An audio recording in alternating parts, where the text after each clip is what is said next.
Boa noite, galerinha. Tudo bem com vocês? Vamos aí para mais uma aula de neuro, nesse pós-feriado, esses feriados tudo louco, deixa a gente tudo louca, né? Mas vamos lá, né? Sobrevivendo. Hoje a gente vai falar um pouquinho sobre demência senil, né? Nossa, o que é demência, né? Mas a gente não viu Alzheimer, não é a mesma coisa? Sim, né? Alzheimer é uma demência. Mas a gente pode a demência também pode estar relacionada com outras doenças. Por isso que eu esperei um tempo depois do Alzheimer, para a gente poder falar um pouquinho sobre ela, para vocês não confundirem, tá bom? Então, hoje a gente vai falar um pouquinho sobre a demência, né? Esse termo demência senil, hoje em dia está sendo muito discutido, né? Porque alguns estudiosos dizem que esse termo está muito defasado, né? Porque senil? O que significa senil? Senil significa envelhecimento, né? Idosos, velho. Então, é como se você englobasse o nome da doença num determinado grupo da sociedade. Tipo assim, ser idoso é sinônimo de demência. E não é bem por aí, né? A gente sabe que todo idoso, todos nós, vamos ter aí um processo de envelhecimento fisiológico do nosso organismo. Então, até que ponto que esse esquecimento desse idoso, né? Esses lapsos de memória, esses lapsos do fazer do dia a dia, é uma demência ou é o envelhecimento natural do cérebro, do organismo? Então, tem essa lacuna aí, né? Para o neurologista poder interpretar, para poder falar se esse idoso está sofrendo uma demência ou não. Como vamos ver também que tem algumas doenças que jovens podem também já ter alguns sinais de demência, tá? O que é demência? Peraí, não está passando o negócio. Demência é uma síndrome resultante do declínio progressivo, então, da capacidade toda intelectual do indivíduo. Então, a gente vai ter aí pela perda da capacidade da memória, de memorizar, de resolver os problemas do dia a dia, aqueles problemas rotineiros do dia a dia, que talvez vai interferir no seu relacionamento e nas atividades sociais e profissionais desse indivíduo, né? Só que aí, quando a gente está falando de idoso, é aquilo que a gente já discutiu em outras aulas e agora de pouco. Tem que saber diferenciar o que faz parte do processo de envelhecimento natural e o que faz parte de uma demência. Então, vamos entender o que é um pouquinho da demência, como que a gente pode, quando o médico pode diagnosticar a demência. Lembra quando eu falei que demência senil já é um termo um pouco defasado?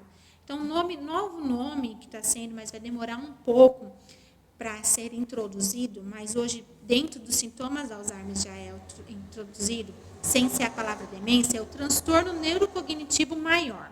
Né? Então, a gente substitui, vamos supor, nos sinais e sintomas de Alzheimer, por exemplo, de demência, para transtorno neurocognitivo maior. Tá? Para o médico ser diagnosticado demência no indivíduo, ele necessita que seja afetado dois domínios do cérebro, a da cognição e da funcionalidade do indivíduo. Ou seja, a gente tem que ter, pelo menos de todos esses exemplos que eu vou dar, dois desses domínios afetados, tá? Quando é um domínio só, a gente entende que possa ser um processo de envelhecimento, né? Então, quando que eu tenho? Quando essa capacidade de memorizar, como a gente já fez, ela é contínua, frequente e ela é progressiva, ou seja, ela vai aumentando com o tempo. Quando eu falo memória, não vou perguntar para o indivíduo, como a gente já falou, de coisas de 20, 30 anos atrás. Quando eu falo memória, perca da memória, é aquela perca da memória recente, como a gente já conversou em Alzheimer. Tá?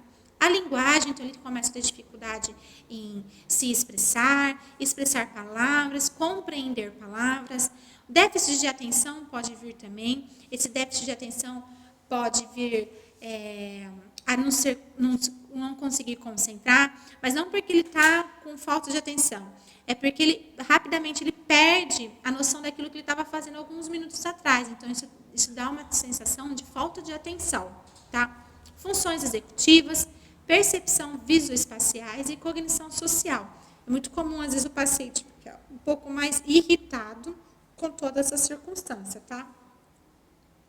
A demência ainda ela não tem cura, mas ela tem tratamento que pode retardar bastante a evolução do processo. Esse termo também, por alguns outros médicos, demência não ter cura, ser uma doença de progressão, né, também tem sido discutido, né, tendo em relevância que tem se discutido bastante outras alternativas que causam a demência, como a Ai, gente, desculpa que eu estou no escritório. Déficit de vitamina B12, déficit nutricionais, uso de algumas medicações, principalmente para depressão, transtornos de ansiedade, que são os ansiolíticos. Então, tem diversos outros multifatores que podem levar a uma demência. E nessa situação, as demências elas podem ser revertidas, né? No equilíbrio da deficiência dessas vitaminas, na retirada desses medicamentos. Então, a gente tem aí uma discussão entre as duas partes, né?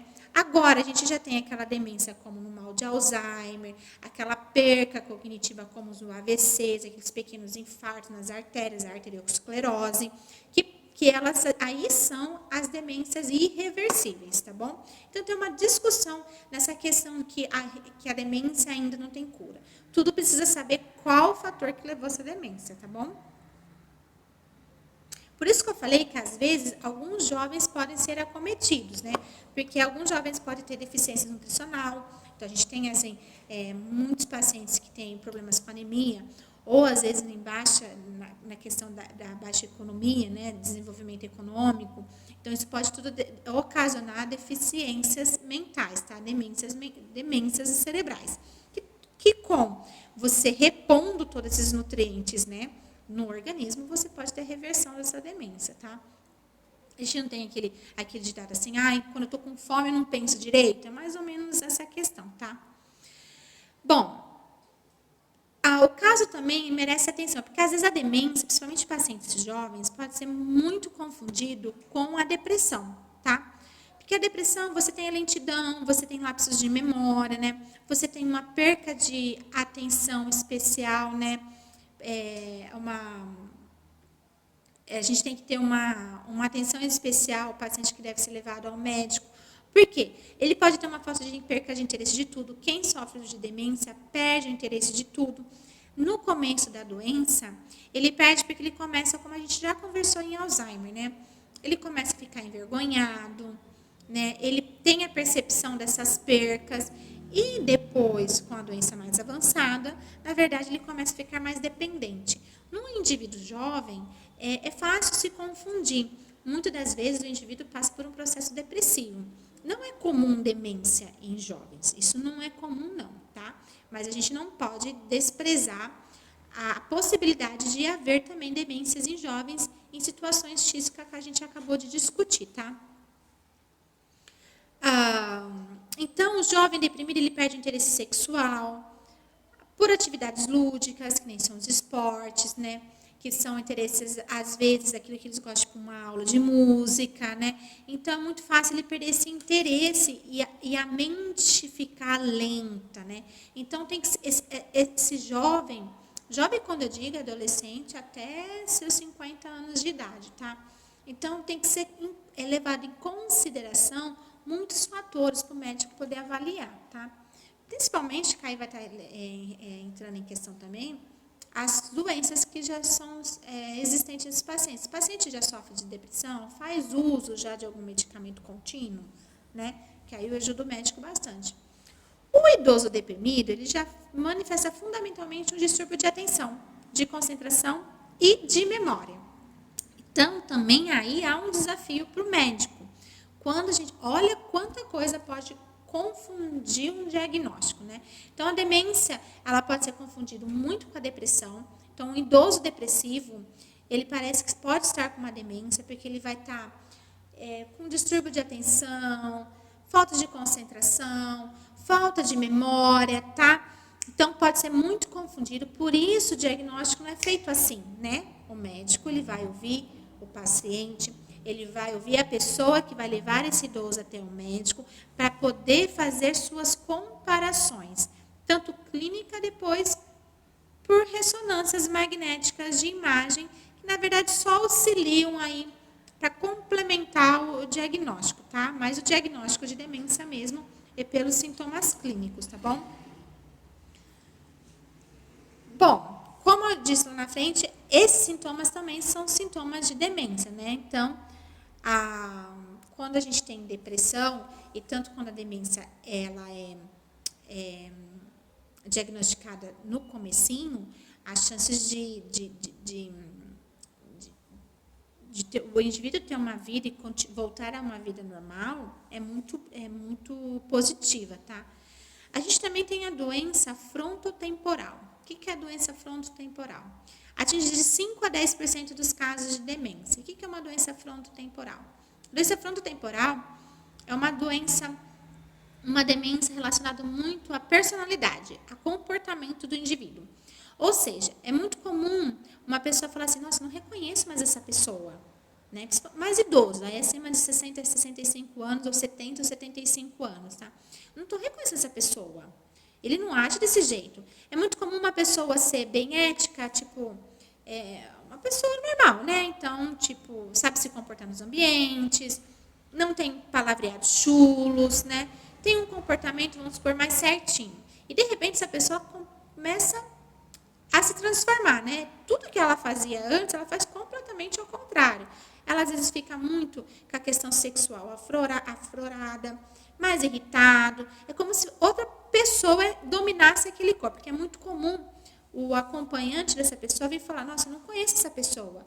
Assim, quem conheceu, acha que quem conheceu não consegue mais entender ele, porque não é a mesma pessoa. Agora, quem nunca conheceu ele lá atrás e está conhecendo hoje, acha que ele é essa pessoa. Então, a doença frontotemporal é uma demência de temperamento, de personalidade, que pode acontecer de 5 a 10% dos casos de demência, tá? E para isso também existe tratamento, existem medicamentos que equilibram toda essa questão. A gente tem aí a doença de Alzheimer, que ainda pega 60 a 70% dos casos. A gente tem também a demência com corpos de Lewy, tá? Essa demência, ela está relacionada a comportamento também do indivíduo, né? Ele começa a perder um pouco das noções sensoriais, né? É uma demência que ele começa a ouvir, né, vozes, a inventar situações. Então, é uma outra área do cérebro englobada também que existe, tá? Para vocês terem uma noção. E também as causas de demência vascular, que são aqueles múltiplos infartos. Então, um AVC pode ocasionar uma demência, né? A partir do momento que a gente tem uma área do cérebro afetada, que você tem aí um AVC isquêmico, por exemplo, a gente pode ter uma demência nesse local, né? A gente pode ter também por arteriosclerose, que são múltiplos infartos que acontecem nas artérias do cérebro, também isso pode estar levando. Então, a aula de hoje é uma introdução para a pesquisa que vocês vão fazer dessas 4 doenças que eu coloquei nessa última etapa, tá? Eu quero saber um pouco sobre a doença frontotemporal, doença de Alzheimer. A doença de Alzheimer vocês podem pular, tá? A doença frontotemporal, demência com corpos de Lewy e demência vascular. Pesquisem, estudem. Vocês não precisam me entregar, isso vai estar em caderno de vocês, mas eu quero foto e vocês me enviam, tá bom? Bons estudos para vocês, uma ótima semana. A gente se vê essa semana ainda mais uma vez. Um grande beijo a todos vocês, tá?